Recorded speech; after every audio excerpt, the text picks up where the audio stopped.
This podcast is brought to you by Progressive Insurance. You chose to hit play on this podcast today. Smart choice. Progressive loves to help people make smart choices. That's why they offer a tool called Auto Quote Explorer that allows you to compare your Progressive car insurance quote with rates from other companies. So you save time on the research and can enjoy savings when you choose the best rate for you. Give it a try after this episode at Progressive.com. Progressive Casualty Insurance Company and Affiliates. Not available in all states or situations. Prices vary based on how you buy. When you check out at the pharmacy, you see the journey from idea to medicine, thanks to our intellectual property system, or IP for short. IP safeguards inventions, like a new way to prevent seizures or lower cholesterol. And IP supports competition from other brands, then lower-cost generics, which are 90% of prescriptions filled in the U.S. Innovation, competition, lower costs, thanks to IP. Learn more at phrma.org/IP Works Wonders.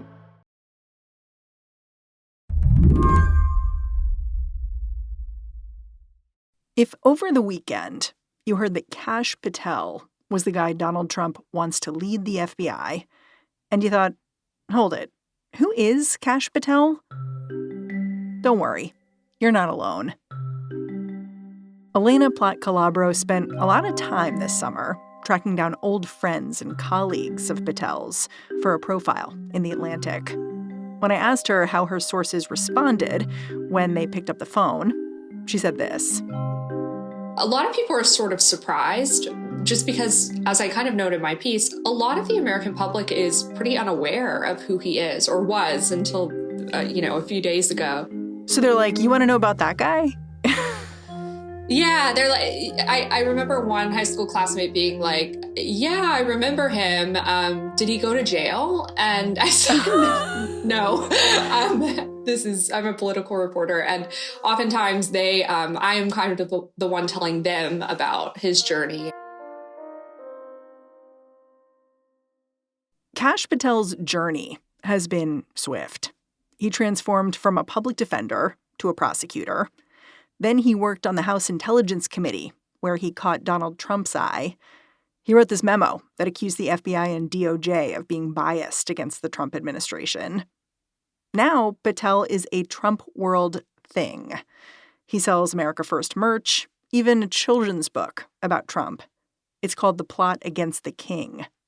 That's correct. I'm actually looking at a copy right now that I procured in the course of my reporting.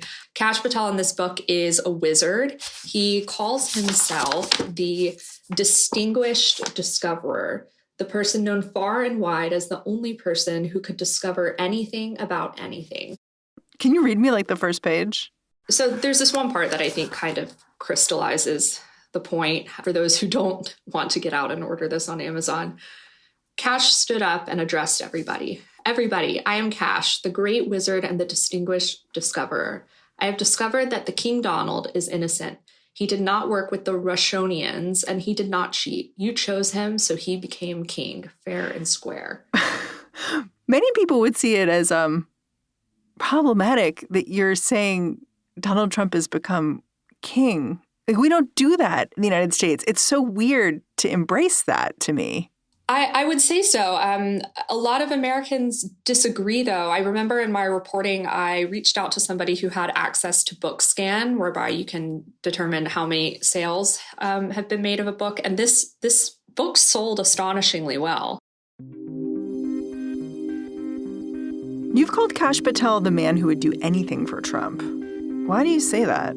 I think I should just say first, to call somebody in Donald Trump's orbit a loyalist is not an incredibly exceptional label, but Kash Patel was exceptional in his devotion. And having covered Donald Trump and the people around him now for, I guess, close to a decade, he was the one person that I had encountered where it wasn't just sort of the obvious suspects who disliked him. It was also people who were very close to Donald Trump themselves.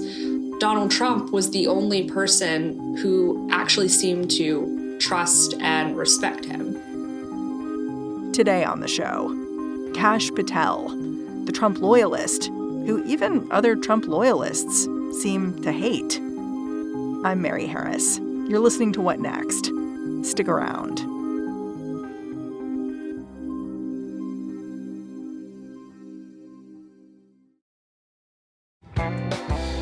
This episode is brought to you by Public.com. Did you know that you can lock in a 6% or higher yield with a bond account at Public.com? The Federal Reserve just announced a big rate cut, and there could be more rate cuts this year and in 2025 as well. That's good news if you're looking to buy a home, but it might not be so good for the interest rate you earn on your cash. So, if you want to lock in a 6% or higher yield with a diversified portfolio or high yield and investment grade bonds, check out Public.com. It only takes a couple of minutes to sign up, and once you lock in your yield, you can earn regular interest payments, even as rates decline. Lock in 6% or higher yield with a bond account at public.com/whatnext. But remember, your yield is not locked in until you invest. Brought to you by Public Investing, member FINRA and SIPC. As of September 26, 2024, the average annualized yield to worst across the bond account is greater than 6%. Yield to worst is not guaranteed. Not an investment recommendation. All investing involves risk. Visit public.com/disclosures/bond-account for more info. This episode is brought to you by Discover. It's always nice to get more for less. So here's a life hack that can automatically put some extra cash in your pocket. Discover will automatically double all the cash back you've earned on your credit card at the end of your first year with Cashback Match. So you could get some money for this holiday season and get more next holiday season. It pays to Discover. See terms at discover.com/creditcard. Okay, I want to go back in time and introduce my listeners to Kash Patel because he has an interesting biography and I'm not sure they're going to know about him and where he came from. Patel likes to call himself a guy from Queens, just like Trump. So where is Kash Patel from? He is actually from Garden City. That's Long Island. A pretty affluent suburb on Long Island. And in various podcasts that I found in the course of my reporting, he would talk about how he and Donald Trump were just a couple of guys from Queens. So I think Queens became for him a way of just aligning himself in an attitudinal sense with Donald Trump, when in fact, he never lived in Queens. He had some extended family there, but he was born and raised in Garden City in, a very charming house at the end of a cul-de-sac. I think you said the neighborhood was like 96% white. That's correct. Okay. So he goes to high school there, goes off to University of Richmond, decides to become a lawyer. After law school, Patel moved to Florida to work as a state-level public defender, and then he headed to D.C. to work for the Department of Justice.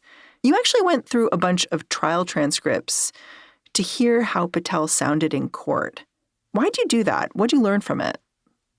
A lot of people I would speak to, particularly in the federal public defender's office in Miami, that's where he went after a few years with the state office, they would say that he had a kind of magic in front of certain judges, that he was very good on his feet, very good in a trial setting. So I went on Pacer and just kind of went through as many transcripts as I could find where he is actually, arguing before a judge. And I mean, they were clearly charmed oftentimes by his presentation. What many of his colleagues would say is that whereas he excelled in that aspect of the law, when it actually came time to kind of, go in a windowless room and go through discovery and really dive into the statute, that was not really his forte. So he was more of a performer and he liked performing. That's exactly right. You tell this one story that I wonder if we can focus in on, because to me it seemed telling about how Patel sees himself now. It's from when he was working for the federal government and he had to rush to a court appearance in Texas and he got dressed down there. And I'm wondering if you can just set the scene. What was Patel doing at this point? Why was this hearing important? What happened when he got there? So this was the year 2016. Kash Patel at the time was a prosecutor in the National Security Division of the Department of Justice. At the time all of this occurred, he had been in Tajikistan to interview witnesses for one of the cases he was working on. He had only brought slacks and maybe a button down, I think, on that trip. when he was surprised to get a call from his boss saying that a federal judge in Houston had scheduled a surprise hearing in another case that he was working on. So he had to get back stateside in a very short amount of time, didn't have time to stop home in DC. And as he's en route to Houston, he calls the U.S. Attorney's Office there and says, "Hey, guys, I'm kind of in a bind. Could somebody bring a tie for me?" And for reasons that remain in dispute, and I did try very hard to get to the bottom of this, there was no tie when he arrived. And so he goes into the courtroom dressed in slacks and a button down, and the judge absolutely, loses it, takes him back into chambers and berates him for not being dressed appropriately for court. And this was such a dressing down that I think the Washington Post reported on it at the time, right? Yes, and that is an essential key here in understanding why this episode is so formative to the story of Kash Patel. So the Washington Post picks up on all of this, does a quick piece. Kash Patel is very much rendered a sympathetic figure in the midst of all this. But what enrages him so is that his supervisors, or just the Justice Department more broadly, they do not defend him on the record. They decline to comment when the reporter reaches out. And this to him was unacceptable. He couldn't believe that in private, all of his, colleagues, supervisors were saying how frustrated they were on his behalf, how much they empathized with him, but were unwilling to, defend his honor to the paper. People I spoke to in that office ultimately feel strongly that this is what led to him leaving, and why the idea of working with someone like Devin Nunes became so attractive to him, because, as he writes in his book, he said that he decided he was done working for cowards. How did he move from working within the Department of Justice to working in a more explicitly political job for Republican Congressman Devin Nunes? So Devin Nunes, as part of the House Permanent Select Committee on Intelligence, was looking for an attorney to come on the team, just because that Permanent Select Committee did not have a lot of people who actually understood just the mechanics of the FBI. Kash Patel, just through his work at DOJ, understood those mechanics. He does end up having a meeting with Devin Nunes, and then when Nunes offers him the position, he is not exactly thrilled by the idea. He thinks, in his words, that the job sounds boring, and he was interested in moving on to the White House to be part of the National Security Council. So he had already sort of had his sights set on the NSC in the White House. And what he said to Devin Nunes was, "I will do this job, but when I'm done, I would like you to promise me that you will put in a good word for me with the White House to get a spot on the National Security Council." And that was sort of the deal that they brokered. So what was Kash Patel's main job for Nunes? What was he doing?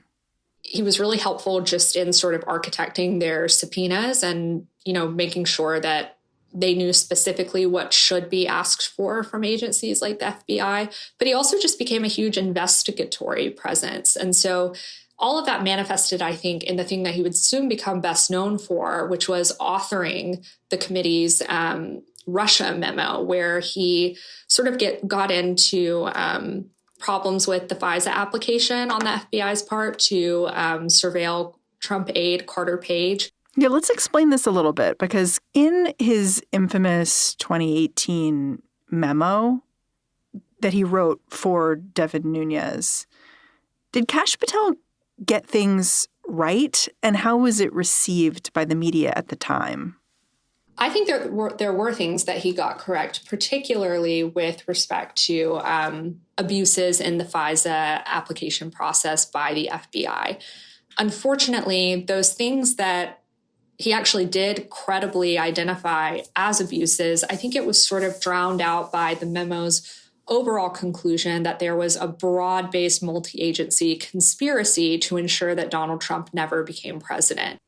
So you're saying that what we learn about Kash Patel from this time working with Devin Nunes is he could overshoot and be a bit of a wild card. Yeah, I think a bit is actually an understatement. I think that when I speak to colleagues, again, no opponents of Donald Trump, these people, they would say that was the first time that they understood that, he really is out for number one and will do whatever it takes to make sure that Donald Trump notices him. So how did Patel parlay his authorship of this memo into a job in the Trump administration? Well, true to their agreement, Devin Nunes does place a call to the White House and says, I really think that you should hire Kash Patel on the National Security Council. And Donald Trump said, okay, fine, hire him. The first role that he had to do with groups like the United Nations, sort of the international organizations portfolio, sort of, one of the lower level jobs on the council. But within months, he had been promoted to running the counterterrorism division. That seems like a huge promotion. I mean, he was also being talked about as some kind of acting head of the CIA and working for the DOJ again, right? There are so many jobs to keep track of later on that he either held or was rumored to soon to be holding. Chronologically, from the National Security Council, he would go on to work for the Office of the Director of National Intelligence. And then from there, he became the chief of staff to the acting Secretary of Defense. Did people inside the White House like him? I would say that the bulk of people did not, particularly on the National Security Council. So setting aside maybe other political appointees, his colleagues within the National Security Council really had a tough time working with him. Some people have gone on the record about that, like Charles Kupperman, who was Deputy National Security Advisor, really disliked Patel, thought he was incredibly inexperienced, unpredictable, and even dangerous. And I spoke to one of his colleagues, too, who worked with him just as he joined. And what this person said to me was that when they would come to him and say, hey, how are you doing on XYZ assignment? He just seemed very disinterested, as if, whatever he had been tasked with doing was beneath him. And all he seemed to be doing was angling for the next chance to get in front of Donald Trump or in the same room as Donald Trump. Not really a great recommendation for someone to get a big promotion. No, it's not. Donald Trump seems to know Kash Patel's reputation, right? Like, he's called him crazy. A former senior administration official who remains, very close to Trump said to me that Trump once said to him, listen, I know people think Kash is crazy. I think he's crazy, but sometimes you need a little crazy. After the break, now that he's within striking distance of actually leading the FBI, what's Kash Patel going to do?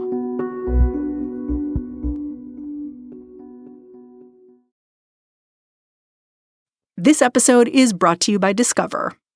It's always nice to get more for less. So here's a life hack that can automatically put some extra cash in your pocket. Discover will automatically double all the cash back you've earned on your credit card at the end of your first year with Cashback Match.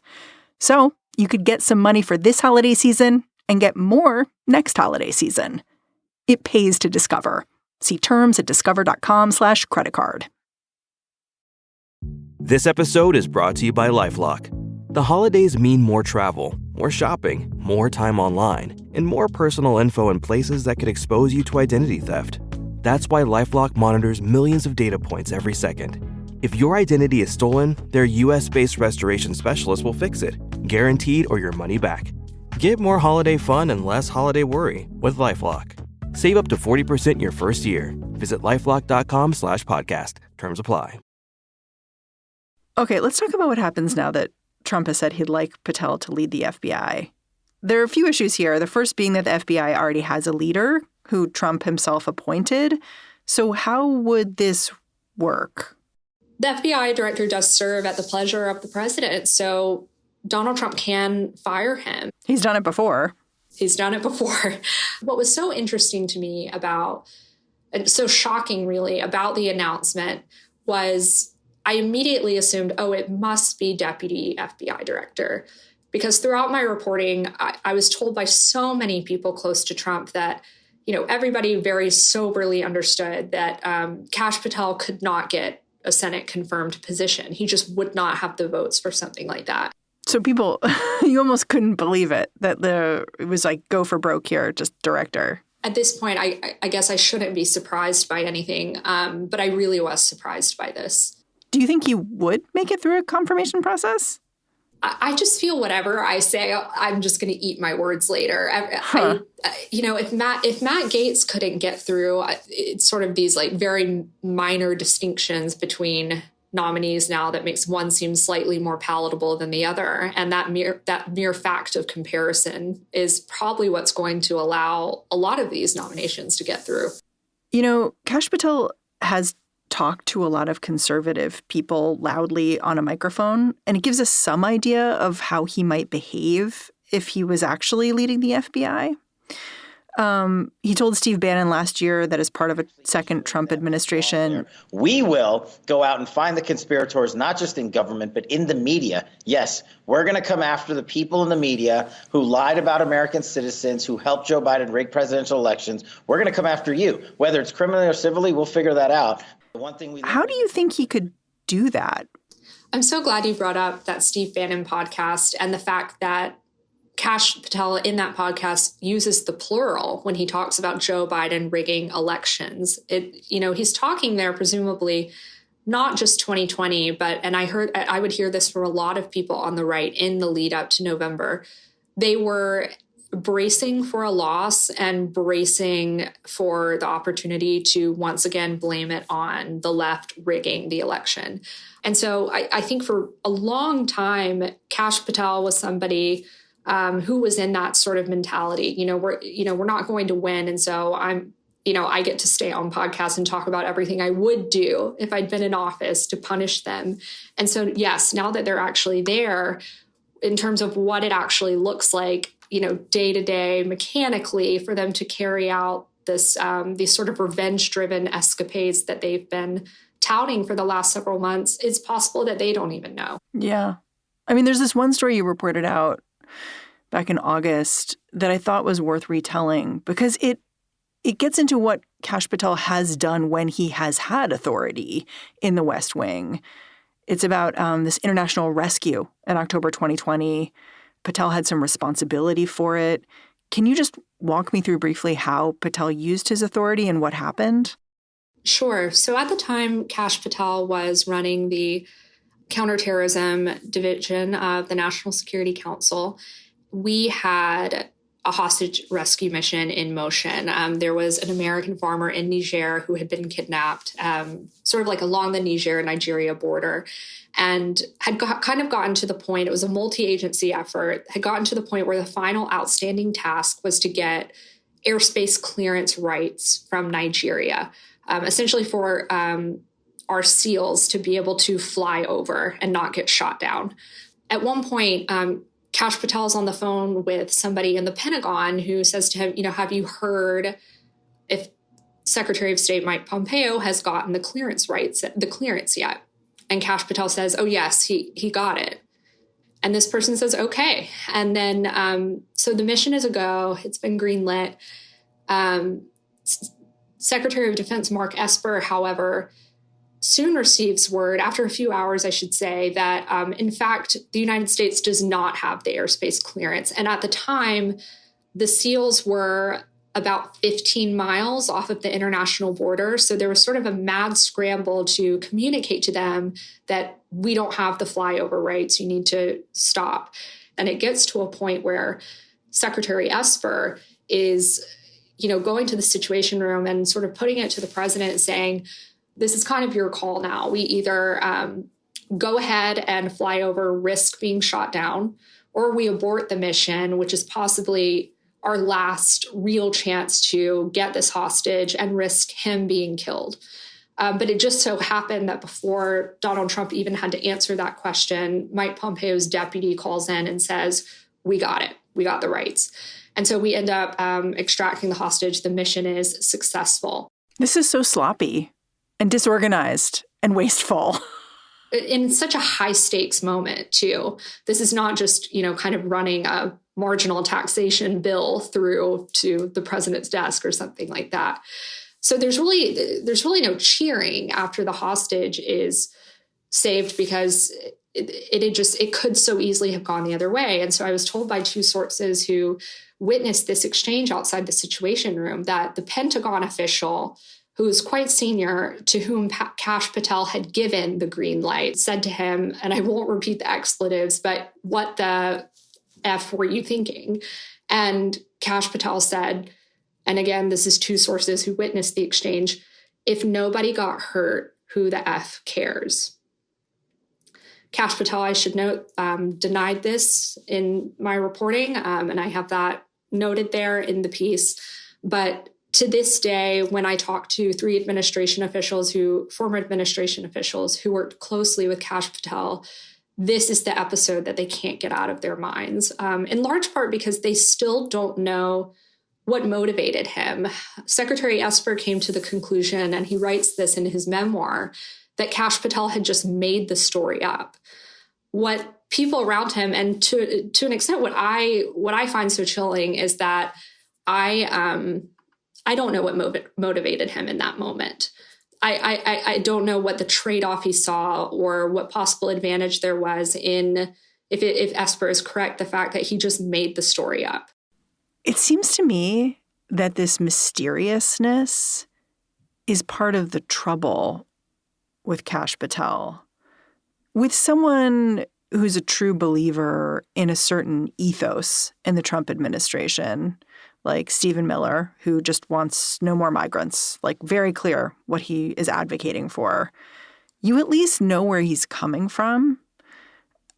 But with Kash Patel, you don't know what he wants. And I don't know that we'll know it until he's on the job.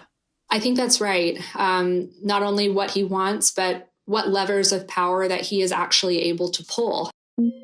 I've had people ask me, well, what would be the checks on his leadership of the FBI if he did want to do something, entirely off the wall? And to that, I also said, I don't know what that looks like, especially if the people who would traditionally provide those checks are people who are not all that dissimilar from him. Elena, I'm really grateful for your reporting. Thank you so much for coming on the show. Thank you so much for having me. Elaina Plott Calabro is a staff writer over at The Atlantic. And that is our show. One more thing before I go. Team What Next is working on a little project that is different from our usual fare.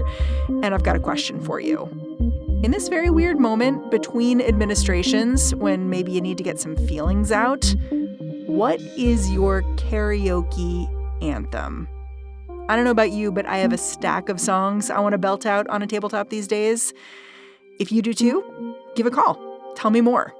Reach me at 646-582-0091. That is 646-582-0091. What Next is produced by Paige Osburn, Elena Schwartz, Rob Gunther, Anna Phillips, and Madeline Ducharme. We're led by Alicia Montgomery. Ben Richmond is the Senior Director of Podcast Operations here at Slate. And I'm Mary Harris. You can go track me down on Blue Sky if you want to. I'm at Mary Harris. Thanks for listening. Talk to you soon.